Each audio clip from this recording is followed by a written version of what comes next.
bathroom and opened the door. Benny Greep was in the bath. His left hand was hanging over the side of the bath. The hand had neatly cut nails, and there was a gold ring on one finger. The wrist was covered by a shirt sleeve, which was rather dirty. I couldn't see the rest of the arm because it was under the water. Benny Greep's head was just out of the water. He had a handsome face and quite long black hair. His eyes were wide open. The only other parts of his body out of the water were his feet, but I couldn't see his toes because he still had his shoes and socks on. The bath water was red. I pulled out the plug in the bath to let the water out. When the bath was empty, I looked at the dead man more closely. He had been dead for several hours. He had been shot in the chest and then pushed into the bath. I looked on the floor by the bath. There was blood there, too, and I was standing in it. I moved back and cleaned the blood off my shoes with some water. Then I quickly looked round the main room again. The dead man's coat was lying on a chair, and I felt in the pockets. I found a few dollars and a driving license. The driving license had a photograph of the dead man on it. The license belonged to Benny Greep, and the address in the license was 5314 Arvita Street, West Los Angeles. The dead man in the bath was definitely Benny Greep. The picture sequence from the cinema has finished. You can look at it once more if you want. I moved around the room and carefully cleaned everything I had touched. I didn't want to leave any fingerprints. There was nothing in the room to connect Benny Greep with Elaine Garfield. I picked up the telephone and asked for the police. "I'm speaking from apartment 507, 5314 Arvita Street," I said. "There's a dead man in the bath." "Right," said the policeman at the other end of the telephone. "What's your name?" I told him. "Don't touch anything," the policeman said, "and stay where you are. A police car will be there in a few minutes." I put down the phone and sat down to wait. 3 minutes later, I heard the police car coming. The car stopped outside the building, and I could hear heavy feet running up the stairs. 2 policemen walked into the apartment. They were both wearing ordinary clothes and looked hot and tired. One was about 25 years old, the other about 40. The older policeman came up to me and showed me his police papers. "Where's the body?" he asked. I pointed to the bathroom. Both policemen went into the bathroom to have a look. The younger one came back first, shaking his head. "All right," said the younger policeman. "Why did you do it?" "Do what?" I asked in surprise. "Why did you kill your friend in the bath?" said the young policeman. "He wasn't my friend," I replied. "I don't care if he was your friend or not," said the policeman. "Tell me why you killed him." "I didn't kill him," I said calmly. "Then what are you doing here?" asked the older policeman, coming in from the bathroom. "My name's Lenny Samuel," I explained. "I'm a private detective, and I came here to talk to Benny Greep. The door was open, and so I came in. I looked in the bathroom, and I found the dead man in the bath, so I telephoned the police. The dead man is Benny Greep." "Why did you want to talk to Benny Greep?" the younger policeman asked. "I'm sorry, I can't answer that," I replied. "Who are you working for?" asked the older policeman. "I'm sorry, I can't answer that either," I said. "As far as I know, Benny Greep's death doesn't have anything to do with the person I'm working for." "Tell me who you are working for," shouted the younger policeman angrily. "Take it easy," said the older policeman to the younger one. "You stay here until the other police arrive. I'm going to take Mr. Samuel down to the police station." I kept quiet and followed the older policeman out of the room and down the stairs. Outside the building, we got into my old Chrysler. The policeman drove. We were soon at the police station, where the policeman locked me in a small room. I sat down on a hard wooden chair in the locked room and tried to sleep. It was no use getting angry or upset at being arrested for murder. That is something you have to get used to if you are a private detective. It happens all the time. But I could not sleep. I was thinking about all the things which had happened since I had met Helen Garfield the day before. I couldn't sleep because several things were worrying me, but I couldn't remember what those things were. The picture sequence from the cinema has finished. You can look at it once more if you want. While I was in the police station, I remembered one of the things which was worrying me. How had Joe and his tall friend known that I was in Elaine Garfield's apartment? The porter at the Manson building must have told the 2 men. I decided that I would go and talk to the porter when I left the police station. I sat back in the chair and looked at my watch. The time was nearly 4 o'clock. Then I remembered that Helen Garfield was coming to my office at 5 o'clock. I would not be there to meet her. But there was something else that was worrying me. It wasn't anything important. It was quite a small thing, but I couldn't remember what it was. Suddenly the door opened and a policeman came in. "Stand up," shouted the policeman. "Follow me." I stood up and followed the policeman out of the room and along a corridor. The policeman stopped, knocked on a door, and opened it. "Are you ready to see the private detective?" asked the policeman as he put his head around the door. Without waiting for an answer, the policeman opened the door wide and pushed me into the room. The policeman came into the room and closed the door behind him. In the room, there was a man sitting behind a desk. He was completely bald. He had no hair at all. He was about 55 years old, and his name was Sergeant Murphy. Sergeant Murphy had spent all his life in the police, and he didn't like private detectives. Sergeant Murphy sat looking at me. He looked at me for about 5 minutes without saying anything. I was standing in front of his desk, looking straight back at him. The silence didn't worry me. In fact, I quite liked it. The silence was much nicer than questions about what I'd been doing in Benny Greep's apartment. "What were you doing in Benny Greep's apartment?" asked Sergeant Murphy suddenly. "I wanted to talk to him," I replied. "Why did you kill Benny Greep?" shouted Sergeant Murphy suddenly. "I didn't kill him," I replied, and I told Sergeant Murphy the same story that I had told the policeman in Benny Greep's apartment. "I don't believe a word of what you've told me," said the sergeant. "Who are you working for?" "I'm sorry," I replied. "I can't tell you who I'm working for. As far as I know, Benny Greep's death has nothing to do with me or with the person I'm working for." I stopped and looked at the sergeant. I knew that what I had just said wasn't true. In fact, I thought Benny Greep's death was connected with Elaine Garfield's disappearance, but I couldn't tell the police.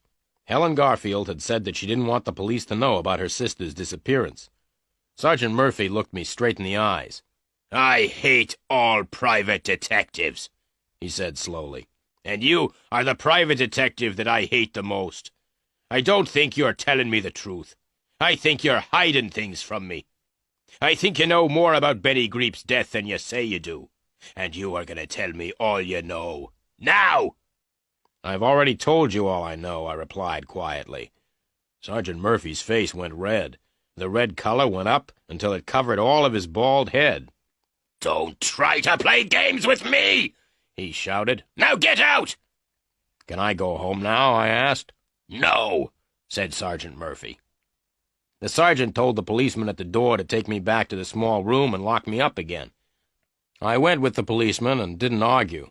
I don't like arguing with policemen. When I was alone in the room again, I sat down. I tried to remember the other thing that had been worrying me earlier. Someone had said something important, but I could not remember what it was. The picture sequence from the cinema has finished. You can look at it once more if you want. I looked at my watch. It was 5:30. I was still at the police station. I'd seen Sergeant Murphy once more during the afternoon. It hadn't been a pleasant meeting. I hadn't told the sergeant who I was working for, and I hadn't told him why I'd wanted to talk to Benny Greep. 5:30. I wondered if Helen Garfield was waiting for me at my office. Suddenly, the door of the room opened, and Sergeant Murphy came in. "Get out!" he said. "I've decided to let you go. Now go before I change my mind." I went before Sergeant Murphy changed his mind. As I got my car out of the police garage, I wondered why Sergeant Murphy had let me go. As I drove away from the police station, I noticed a small yellow car behind me.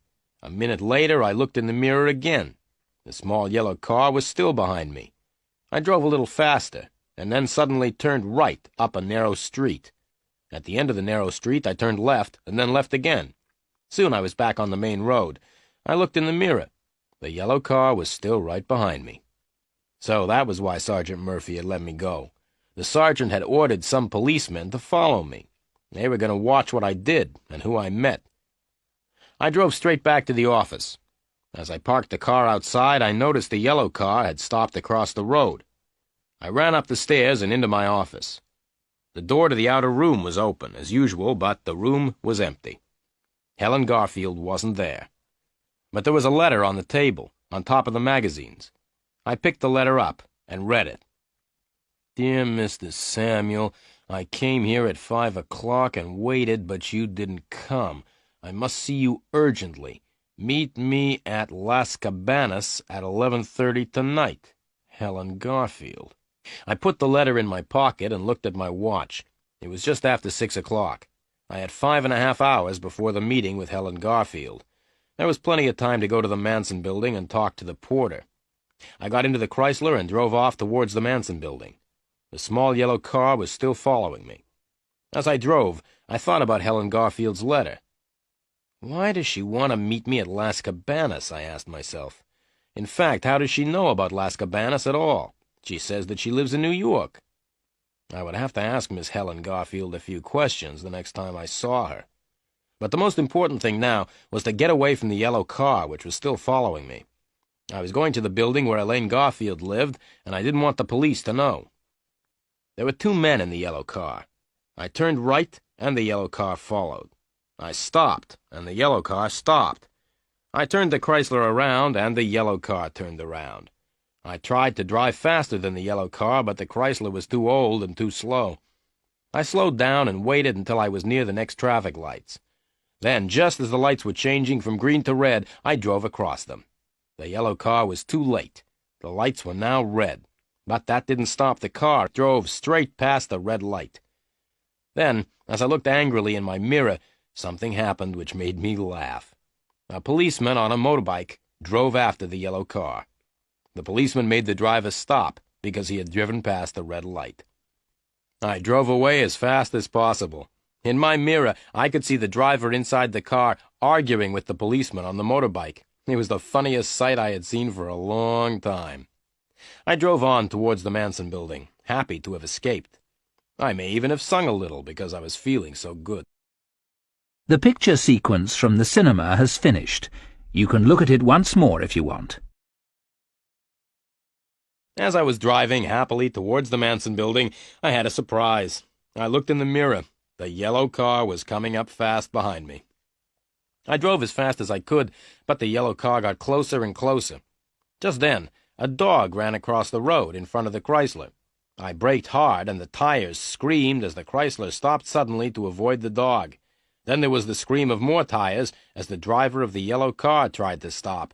There was a loud crash and a bang as the small yellow car ran right into the back of my big old gray Chrysler. The 2 men in the yellow car weren't hurt, but their car was badly damaged at the front. Oil and water were running out onto the road. The old Chrysler was not damaged at all.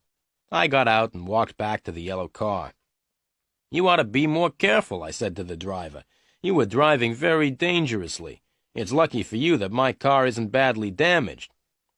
But, the driver began to say, but I did not wait to listen. I ran back to the Chrysler, jumped in, and drove on. The last I saw of the yellow car was the 2 men pushing it to the side of the road. I was soon at the Manson building, and I went into the hall to look for the porter. I couldn't see him anywhere. Then I noticed the door with a sign on it saying porter. I knocked quietly, but there was no answer. I opened the door slowly and looked into the room. The porter was sitting at his desk, asleep. His feet were on the desk, and he was lying back in his chair. I walked quickly and quietly into the room and closed the door. I went up to the desk and noticed a piece of paper lying by the telephone. There was a telephone number written on the paper. 323-0313. Las Cabanas, I said to myself. That's the telephone number of the nightclub. Without waking the porter, I left the room. I had found out what I wanted to know. The 2 men who had hit me on the head had probably come from Las Cabanas. The porter must have telephoned them when I went up to Elaine Garfield's flat. I was now very interested in Las Cabanas. Elaine Garfield used to go dancing there with Susie. Benny Greep worked there before he was killed. Helen Garfield wanted to meet me there at 11:30, and now the porter and the 2 men who had hit me on the head were connected with Las Cabanas. I went home, washed, changed, and had a meal. At 11 o'clock I went out again. I was going to Las Cabanas. There were lots of cars parked outside, and I had to leave the Chrysler quite a long way away from the nightclub. As I walked up to the entrance of Las Cabanas, it started to rain heavily. I knocked on the door, and the little window in the door opened. A face looked at me for a minute. Then the door opened, and I went in. The club no longer looked empty and dirty. Soft lights and sweet music had changed the appearance of the club completely. I stood and looked around. There was a small dance floor on which a few people were dancing. The band was small and not very good. There was a new drummer instead of Benny Greep. Around the dance floor, several groups of people were sitting round low tables. To the right of the dance floor, there were more tables where people were eating. There were 2 doors behind the tables, which led into the kitchen. I sat down at a table by the dance floor, in the darkest part of the room, and waited.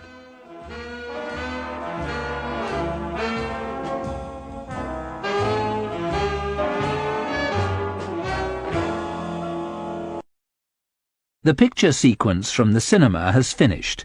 You can look at it once more if you want.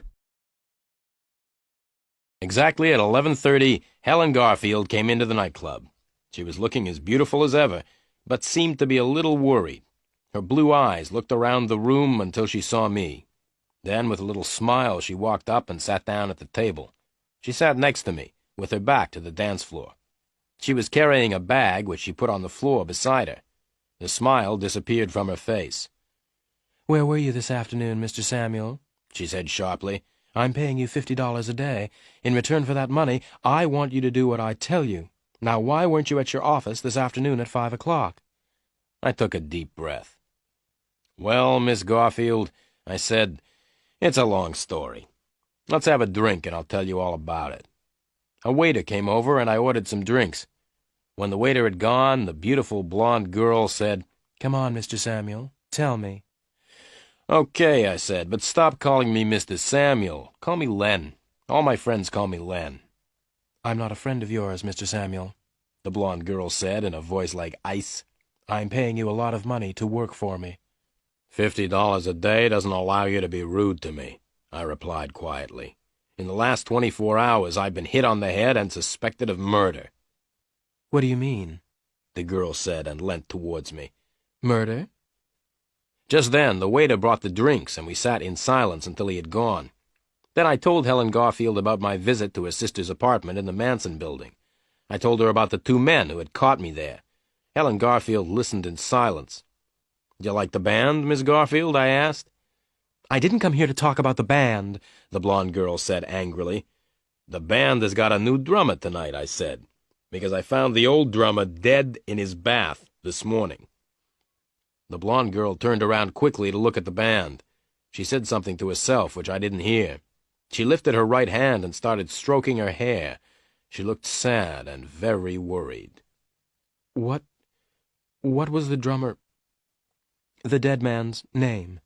Helen Garfield asked. "Greep," I said. "Benny Greep. I don't suppose that you know Benny Greep, do you?" Helen Garfield shook her head. "No," she said. I told her what had happened at the police station. Then I told her about the policeman who had followed me in a yellow car.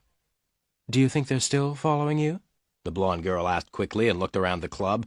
I told her how I had got away from the yellow car. "Now, Miss Garfield," I continued, "it's time for me to ask you a few questions. There are some things about your sister's disappearance which worry me. I want to ask you about them." "All right," she said, "but I don't think I can help you. I don't know much about Elaine's life here. I don't know very much about Los Angeles, either." I sat back in my chair and looked at her. This beautiful blonde girl was paying me $50 a day to find her sister. I liked what I saw. Then, very quietly, I began to ask Helen Garfield some questions. "You don't know Los Angeles very well," I began. "That's right," the girl replied. "But you were able to find out where Elaine worked," I continued, "and you went to Meyer & Meyer last Tuesday to ask if they knew anything about Elaine." "Yes," the girl said, looking at me closely. "Who did you speak to at Meyer & Meyer?" I asked. "Susie?" "No," the girl said. "I spoke to Mr. Meyer." "I want to ask you something else," I said. "When I went to Elaine's flat, I noticed something unusual. There were very few clothes in the wardrobe. It seems your sister planned her disappearance quite carefully. She had taken her clothes with her." "I see," the girl said, and looked around the nightclub. I waited until she looked back at me. "Do you like it here?" I asked. "Yes," she said. "I like it too," I said, "but there's something else which is worrying me. Do you mind if I ask you one more question?" "Not at all," the girl said. "Well," I began, "I've been wondering why you asked me to meet you here, at Las Cabanas." Helen Garfield pushed back her chair and stood up. "Would you please excuse me for a minute?" she said. She picked her bag up from the floor and walked over towards the ladies' toilet, which was near the entrance. "Would you like another drink?" I shouted after her. "Yes, please," she shouted back over her shoulder. I ordered 2 more drinks and sat back in my chair. I looked around the nightclub. It was almost midnight. The picture sequence from the cinema has finished. You can look at it once more if you want. I sat by the dance floor in Las Cabanas waiting for Helen Garfield to come back from the toilet. I was waiting for her to answer my question. I wanted to know why she had asked me to meet her here. I looked around at the people who were dancing. On the other side of the dance floor, I could see people sitting, eating at the tables. Waiters were carrying food in and out of the 2 doors leading to the kitchen. I looked at my watch again. It was 12:05. Helen Garfield was taking a long time. I finished my drink and ordered another one. At 12:10, I got up and walked over towards the entrance. There was a man standing by the front door of the nightclub. I asked him if he had seen Helen. "The beautiful blonde with blue eyes?" the man asked. "Yes," I said. "She left nearly a quarter of an hour ago," said the man. "Are you sure?" I asked. "Yes," the man replied. "She asked me to get her a taxi." "Did you hear her give the taxi driver an address?" I asked quickly. The man shook his head. "No," he said. "I'm sorry." I thanked the man and walked back to my seat. Why did Helen Garfield leave without telling me, I asked myself. Perhaps some of the questions that I asked made her angry. Just then I looked up and saw a man walking across the dance floor towards me. I recognized the man. He was short, with red hair. He was looking at me and smiling in a rather unfriendly way. It was Joe, one of the men who had found me in Elaine Garfield's apartment. I decided to leave. I stood up and started to walk towards the door. I didn't want to meet Joe again. As I walked towards the door, I thought that I heard someone shouting. "Excuse me, sir," said a voice. I didn't stop or look around. Then I heard the voice again. "Excuse me, sir, you haven't paid your bill." I had forgotten to pay for the drinks. The waiter came running up to me, and I quickly took out $10 and gave them to the waiter. "You can keep the change," I said as I gave him the money. Without waiting for a reply, I turned and hurried towards the door. Then I heard the waiter's voice again. "Excuse me, sir. Excuse me, sir," he said. I stopped and turned around. The waiter came up to me. "Excuse me, sir, $10 is not enough," he said. "The price of your drinks is $12. "Las Cabanas is very expensive," I said, as I gave the waiter another $5. "Now you can keep the change." Then I stopped thinking about money. Joe was walking quickly towards me. I turned around and ran towards the door as fast as I could. I got to the door and was just about to leave Las Cabanas. I was happy because I had escaped. Then I got a surprise. There, standing by the door of the nightclub, was Joe's tall friend. It was the same man who had hit me on the head in Miss Garfield's apartment. The tall man had seen me coming and had moved in front of the door. Now I couldn't get out. The picture sequence from the cinema has finished. You can look at it once more if you want. I stopped and looked behind me. Joe was closer now, and the smile on his face looked very unfriendly. I was caught. I could not go out of the door, and Joe was right behind me. I turned around quickly and ran towards Joe. Before he knew what I was doing, I put my arms around him and started dancing. He was very surprised and tried to pull away from me, but he couldn't fight properly. He was afraid that the other people would notice. I looked over my shoulder and saw the tall man standing helplessly on the side of the dance floor. I pushed Joe into the middle of the dance floor where there were lots of other people dancing. Then I felt something sharp touching my back. It was a knife. "Stop trying to be funny, Samuel," said Joe angrily. "Stop dancing and go over to the door, or else I'll push this knife into you." We were right in the middle of the dance floor, and a long way from the tall man. Joe was holding a knife against my back. Some of the other people around us had stopped dancing. They were staring in surprise at the sight of two men dancing together. I lifted my foot and kicked Joe's leg as hard as I could. He gave a cry of pain and fell to the floor. I looked around to see where I could run to. Joe's tall friend was coming through the dancers towards me. I turned around and ran off the dance floor. I looked back over my shoulder and saw that both Joe and his friend were following me. I ran between the tables, where people were eating. The floor was slippery, and I fell over. As I fell, I knocked over a table, and the plates of food and glasses fell on top of me. I got up quickly and ran out through one of the doors into the kitchen. Then I stopped and counted to 5. As Joe and his tall friend were coming towards the door, I pushed the door closed as hard as I could. There was a loud bang as the men ran into the door. I smiled and turned round, but I did not smile for very long. 3 cooks were coming towards me with big kitchen knives in their hands. I looked at the cooks and at the knives they were holding. I thought about running towards them and trying to fight them. I decided that it would be a stupid idea to try and fight 3 big men with knives. To my left, there was a very big saucepan full of boiling soup on the stove. I picked it up and threw it at the cooks. There were loud cries of pain as the hot soup hit the 3 men. Just then, the door opened behind me. Joe and his tall friend stood in the doorway, and the tall man was holding a gun. There was a loud bang as the gun went off. The bang was followed by a scream of pain from one of the cooks, because the tall man had shot him in the foot by mistake. I quickly picked up a large pile of dirty plates and threw them at Joe. He saw the plates coming, and he tried to move away. As he moved, he slipped on the floor and fell onto a pile of broken plates. Without waiting, I ran to a door at the back of the kitchen. The door was locked, and I banged against the door with my shoulder. The lock broke easily, and I pushed the door open. As I ran out into the dark street, I could still hear the shouts and cries coming from the club. I came to the Chrysler and bent over to open the door. Just then there was a noise behind me. I turned around and saw a man with his arm raised. Then I felt a terrible pain in my head. Everything went black. I fell to the ground, unconscious. The picture sequence from the cinema has finished. You can look at it once more if you want. "Feeling better now?" asked a voice. I opened my eyes and looked around me. I didn't know where I was. I was lying on something hard, and there was a bright light on my eyes. "Where am I?" I asked. Then I realized where I was. I recognized the gray walls, the hard furniture, and the bright electric lights. I was in the police station again. "Feeling better now?" the voice repeated. I looked at the policeman who was talking to me. "Yes," I said, very slowly, "but my head feels as if it is breaking in half." "You're lucky to be alive," said the policeman. "A police car found you lying in the middle of the road on Golden Drive. You would have been hit by passing cars and probably killed if the police car hadn't found you." I thought for a moment. I wasn't sure how much the police knew. I didn't want to tell the police anything they did not already know. "Yes, I was lucky," I said. "By the way, what was a police car doing on Golden Drive?"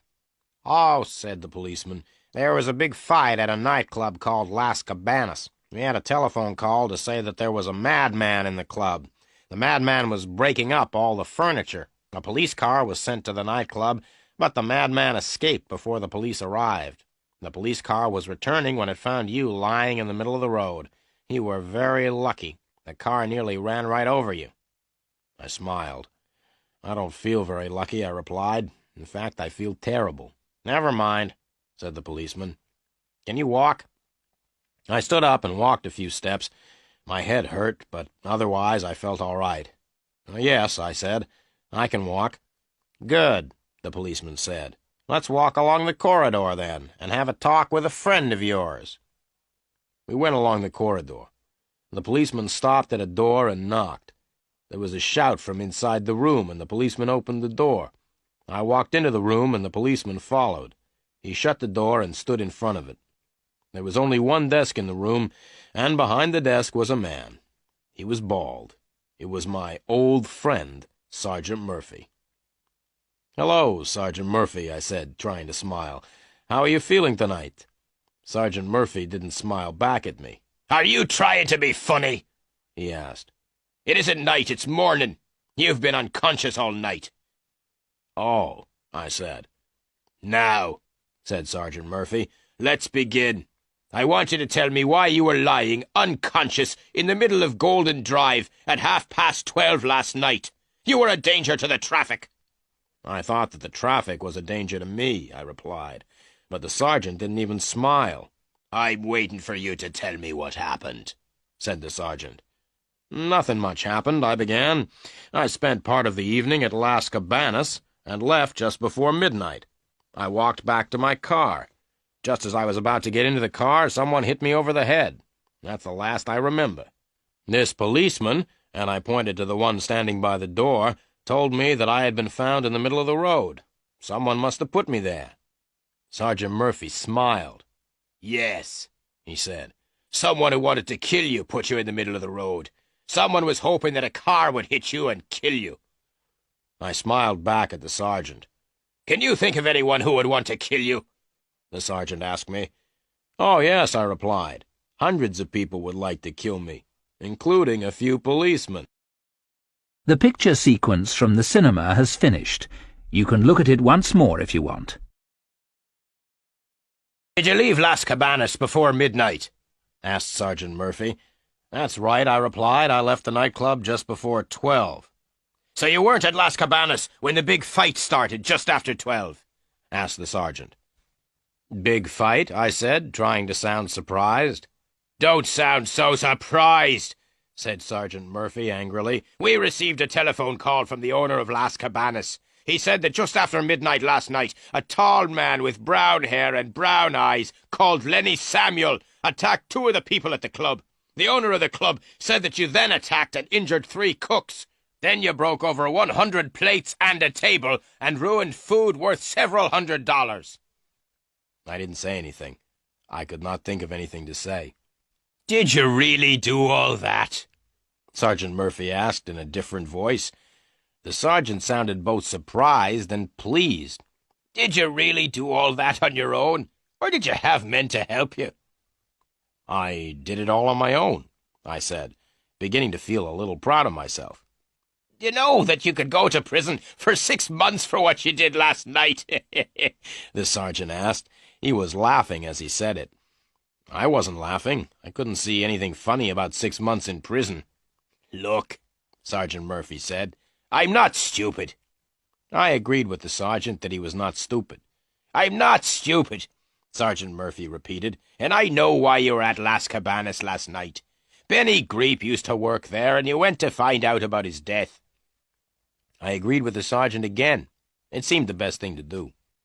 "Now," Sergeant Murphy said slowly, "I'm interested in Las Cabanas. The club is owned by people who are criminals, but we can't prove that they have broken the law. I'm also interested in Benny Greep's murder. Now, what I suggest is this. Tell me all you know about Las Cabanas and Benny Greep, and I will let you go. If you tell me all you know, you won't go to prison for the fight at the nightclub. But I want the truth, not the lies you told me yesterday." I took a deep breath and started to tell the sergeant what I knew. I told him about everything except Elaine Garfield. I wasn't sure how closely Elaine Garfield was connected with Benny Greep's death, so I told the sergeant that Helen Garfield from New York had asked me to find out about Las Cabanas. Sergeant Murphy asked me for Helen Garfield's address in New York, and I said I didn't know it. Then the sergeant asked me where Helen Garfield was staying in Los Angeles. I said I didn't know. I told Sergeant Murphy all that I knew about Benny Greep, except that the drummer had known Elaine Garfield. Then I asked him about the 2 men in the yellow car who had followed me. The sergeant smiled and said that the 2 men were policemen. Finally, I told him about the fight at Las Cabanas. Sergeant Murphy listened to everything. When I had finished my story, he looked at me in silence for a few moments. "Right, Samuel. I hope that you've told me the truth, and all the truth. If you've been telling me more lies, I'll make sure that you go to prison for 6 months because of the fight at Las Cabanas. Now you can go." I stood up. "Thank you," I said with a smile. "Sit down," he said, "and listen. You can go, but you must promise to tell me anything you find out about Las Cabanas and about Benny Greep." "I promise," I said quickly, and stood up. "Wait a minute," said Sergeant Murphy. "I've one more thing to tell you. I'm going to telephone the New York police. I'm going to ask them to find out all they can about Helen Garfield. If the police in New York discover that you've told me lies about Helen Garfield, you will be in very serious trouble." I told the sergeant not to worry and thanked him very much. I left the police station feeling very happy because Sergeant Murphy had let me go. I called a taxi and went out to Golden Drive to get the Chrysler. The picture sequence from the cinema has finished. You can look at it once more if you want. I drove the Chrysler back to the office and walked up the stairs. The office looked just the same. There were no letters for me. I went down to the cafe and had a late breakfast. As I drank my coffee, I thought about some of the things Helen Garfield had told me at Las Cabanas before the fight. I decided to check one of the things immediately and walked over to the telephone. I opened the telephone book and looked under M until I found the telephone number of Meyer and Meyer. I picked up the telephone and dialed the number. "Meyer and Meyer, good morning," said a voice which I recognized. "Can I help you?" "Hello, Susie," I said. "This is Len Samuel. Do you remember me?" "Of course I remember you," said Susie. "Did your boyfriend win his boxing match on television?" I asked. "No," Susie replied, "and anyway, he's not my boyfriend anymore." "Really?" I said happily, thinking that perhaps I could ask Susie to go for a drink with me. "Yes," Susie said. "The boxer had a fight with my new boyfriend outside my house last night." "And who won?" I asked. "My new boyfriend," replied Susie. "Oh," I said sadly, "and what does your new boyfriend do?" "My new boyfriend's a weightlifter. He lifts big weights in competitions." I was about to say goodbye. Then I remembered that I had not telephoned to speak to Susie. I wanted to speak to her boss, Mr. Meyer. "Can I speak to Mr. Meyer, please, Susie?" I asked. "Right,"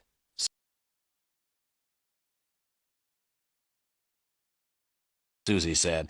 "I'll put you through to Mr. Meyer. Goodbye." There was a pause, and then I heard Mr. Meyer's voice. "Hello, Meyer speaking." Good morning, Mr. Meyer," I said in a deep voice. I had put my handkerchief over the telephone so that Mr. Meyer would not know my voice. "This is the police," I said. "Sergeant Murphy speaking." I pretended to be Sergeant Murphy so that Mr. Meyer would answer my questions. "Good morning," said Mr. Meyer. "What do you want to ask me about?" "It's about a girl who works for you," I said. "Her name is Elaine Garfield. She has disappeared, and we are trying to find her. Elaine's sister, Helen, came to see you last Tuesday, didn't she?" "No," said Mr. Meyer. "Elaine's sister didn't come to see me last Tuesday. I didn't know that Elaine had a sister until a private detective told me. He said that Elaine's sister was called Helen." The telephone line was very bad, and it was difficult for me to hear what Mr. Meyer was saying. "What did you say?" I asked. "I said that Elaine's sister was called Helen," replied Mr. Meyer. "The names are very similar, aren't they?" "Thank you very much, Mr. Meyer," I said, and put the telephone down. Mr. Meyer was right. The names Helen and Elaine were very similar. Elaine Garfield had disappeared, and so far I was the only person who had met Helen Garfield. I left the cafe and walked back up to my office. As I climbed the stairs, I could hear my telephone ringing. I didn't hurry. I walked slowly along the corridor into my office and answered the telephone. "Is that Samuel?" the voice said. I recognized the voice at once. It was Joe. "Yes," I said, "this is Len Samuel." "Listen, Samuel," Joe said. "We want Elaine Garfield, and we think you know where she is. We are coming to your office to see you. Wait for us. Don't go out." "But I started, but it was too late. Joe had put the telephone down. I sat down at my desk sadly. Now what's going to happen, I thought. Joe and his friend will come to see me. They'll ask me if I know where Elaine Garfield is, but I don't know where she is. I wonder if they will believe me when I tell them. The telephone rang again. I picked it up. "Hello," I said. "Hello, Samuel," said a familiar voice. "Hello, Sergeant Murphy," I replied, trying to sound pleased. "We've just telephoned New York," the sergeant said angrily, "and the New York police were very helpful. The New York police told us that there is no such person as Helen Garfield. Helen Garfield does not exist. There is no one living in New York called Helen Garfield. You were lying when you told me that you were working for Helen Garfield." "But," I started. "Now listen!" the sergeant interrupted. "I am sending a police car round to your office. I want to see you. Wait for the police car. Don't go out." The sergeant put down the telephone, and I sat back in my chair. I was worried. What would happen now? Joe was coming to see me, and so was a policeman. I tried to think of what I would say to them both. I hoped that the policeman and Joe would not arrive at the same time. The picture sequence from the cinema has finished. You can look at it once more if you want. The telephone rang again. I was afraid to answer it. The telephone continued ringing. Finally, I did answer it. "Hello," I said. "Is that Mr. Samuel?" asked a voice. It was Helen Garfield. "Yes, Miss Garfield," I replied. "This is Len Samuel speaking." "I must see you," said Helen Garfield. "Well, I would like to talk to you too, Miss Garfield," I said slowly. "I think there are a lot of things you and I must talk about." "Right," the girl said. "Meet me at the Seventh Man Cafe in 5 minutes. Do you know where the cafe is? It's about half a mile from your office." "I know the Seventh Man," I replied, "but I can't meet you in 5 minutes because I'm expecting visitors." "You must come at once, Mr. Samuel," she said. "But," I began. It was too late. Helen Garfield had put her telephone down. I got up from the chair and walked to the door. I decided to go and meet Helen Garfield. Both Joe and Sergeant Murphy had told me not to go out, but I decided I would rather talk to Helen Garfield than to the policeman or to Joe. If Joe and the policeman came when I was out, they could talk to each other. I left the building and drove the Chrysler down the road. I was very lucky because I was able to park right outside the Seventh Man. I walked into the cafe. Helen Garfield was sitting at a table in the corner. I walked over and sat down beside her. I asked the waiter for a cup of coffee. I drank the coffee without saying anything. Then I put the cup down and looked at the beautiful blonde girl sitting beside me. "Miss Garfield," I said, "you are a very beautiful girl, but I think you are a liar. I think that everything you've said to me has been lies. I don't think you've ever told me the truth." The blonde girl's face slowly became red. She looked straight at me. "Mr. Samuel," she said, "I'm paying you a lot of money to work for me. I asked you to find my sister. I didn't ask you to call me a liar." "Well, Miss Garfield, I think I have found Elaine Garfield. Would you like me to tell you where she is?" "Yes," the blonde girl said. "Where is Elaine?" "She's here in this cafe," I said. "Elaine Garfield is sitting next to me. You are Elaine Garfield. Helen Garfield doesn't exist. You pretended to be Helen Garfield, but there really never was any such person. The police in New York say that Helen Garfield doesn't exist," I went on. "Helen Garfield and Elaine Garfield are the same person. You are Elaine Garfield, and you pretended to be Helen." The blonde girl stood up angrily. "How much money do you want, Mr. Samuel? You are no longer working for me," she shouted. "Sit down," I said quietly.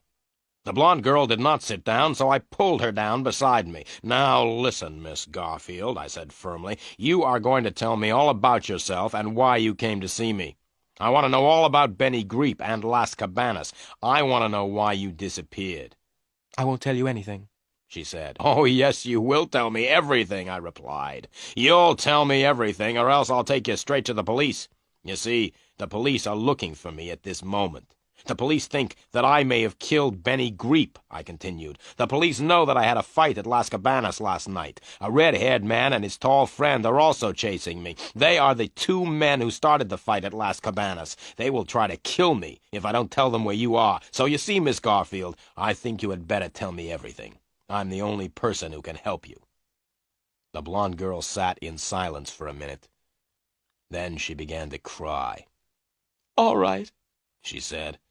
"I'll tell you everything. I am Elaine Garfield." The picture sequence from the cinema has finished. You can look at... I looked at the blonde girl. So, you agree that you're really Elaine Garfield and not Helen, I said quietly. Now tell me about Benny Greep. The girl took a deep breath. Susie Graham and I used to go out dancing together a lot, said Elaine. We often went to Las Cabanas. One night when we were there, I met a wonderful man called Benny. Benny was the drummer in the band. I liked him very much and went to the nightclub very often to see Benny. We became very good friends. The girl stopped again and took out her handkerchief. Go on, I said quietly. I used to go to Las Cabanas to see Benny nearly every night. But it was difficult for us to talk to each other, the girl continued. Why was it difficult for you and Benny to talk to each other, I asked. Because Benny was the drummer in the band, of course, Elaine Garfield replied. We couldn't talk to each other very much, because he was playing with the band most of the evening. I understand, I said, and ordered 2 more coffees. So I spent a lot of time in Las Cabanas watching Benny play the drums, the girl said. And I also watched everything else which happened in the nightclub. What did you see? I asked. I didn't notice anything unusual at first, the girl replied, but after a few nights I noticed that the same people always came to the club at the same time.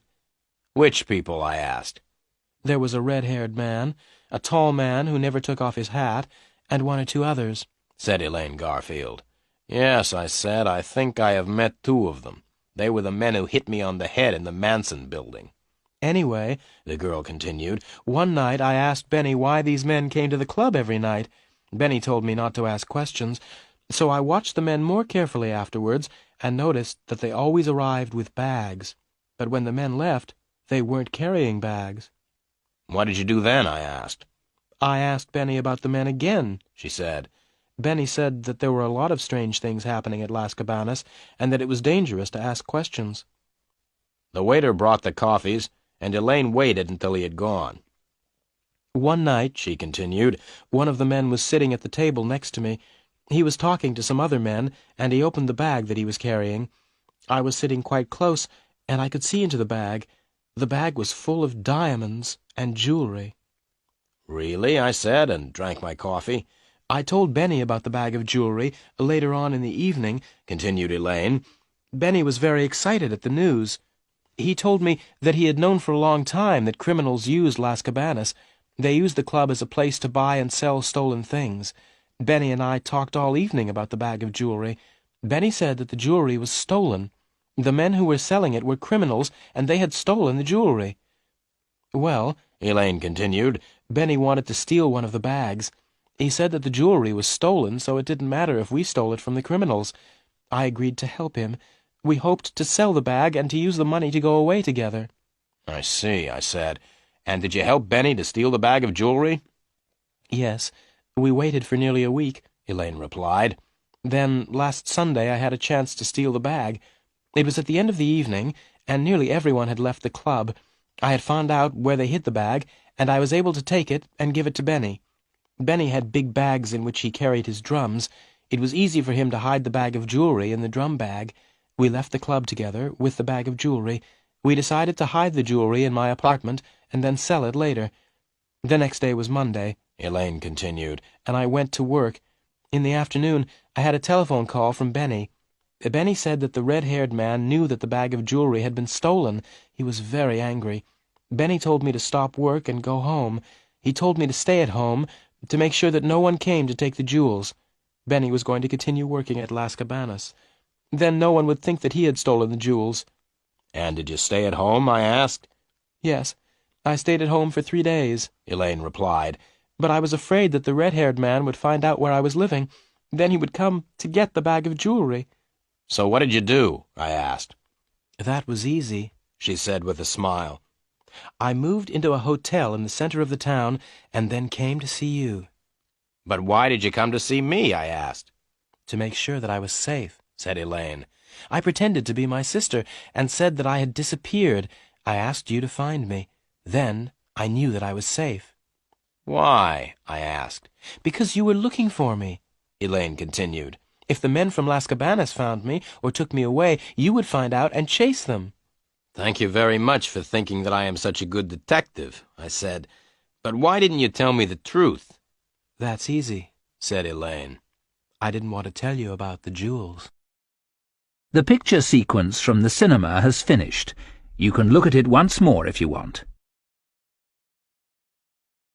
Go on with your story, I said. The evening I came to see you at your office, said Elaine, I telephoned Benny at Las Cabanas. I told Benny what I had done. Benny told me that the red-haired man knew that we had stolen the jewelry. Benny told me that there would be no trouble if I brought the jewels back to Las Cabanas the next night. You were stupid to trust the red-haired man, I said. I know, the girl said. I was afraid, so I asked you to meet me at Las Cabanas at midnight. So you didn't know that Benny was dead until I told you at Las Cabanas, I said. No, Elaine said. That is why I ran away before midnight. I decided not to give them the jewelry because they had killed Benny. You've still got the jewels, then? I asked in surprise. Where are they? Here, Elaine said, and pointed to a small bag under the table. I reached under the table, picked up the bag, and opened it. The bag was full of diamonds and jewelry. Just then I heard a voice, and at the same time, Elaine screamed. "Give it to me," said the voice. I looked up quickly and saw Joe standing beside me. His tall friend was right behind him. "Give me the bag," said Joe once again. "How did you know I was here?" I asked. "You parked your car right outside," said Joe with a laugh. "Now give me the bag." I passed him the bag. As I gave him the bag, I jumped to my feet and hit Joe hard in the face. He tripped and fell heavily onto the floor. I moved towards the tall man, who was still standing a few feet away. I was about to run at him, but then I stopped. The tall man had taken a gun from his pocket, and the gun was pointing straight at me. "Right," said the tall man. "Don't move, or else I'll shoot you." Joe got up from the floor. He still had the bag of jewelry in his hand. Together, Joe and his friend with the gun walked towards the door. They walked backwards to make sure that Elaine and I did not try to get the bag back. As the two men reached the door, I started to laugh. "What are you laughing at?" shouted the man with the gun. "Look behind you," I said. Both men turned around and looked. In the doorway of the cafe stood Sergeant Murphy with two other policemen. Sergeant Murphy jumped on the tall man with the gun, and Joe ran back into the cafe. I stepped forward to stop Joe, and he ran straight into me. We both fell on the floor, and the two policemen ran up. One of the policemen held Joe. The other policeman held me. "They are the criminals," I shouted, pointing at Joe and his friend. "Not me." "You are all coming down to the police station," Sergeant Murphy said, and looked over to Elaine Garfield. "You must come too." It took a long time to tell Sergeant Murphy the whole story. In the end, he believed what Elaine and I told him. The sergeant warned me not to tell him lies again, and agreed to let me go free. Elaine told Sergeant Murphy all she knew about Las Cabanas. The sergeant was very pleased to catch Joe and his friend with the jewels. Sergeant Murphy agreed to let Elaine go free because she helped catch the criminals.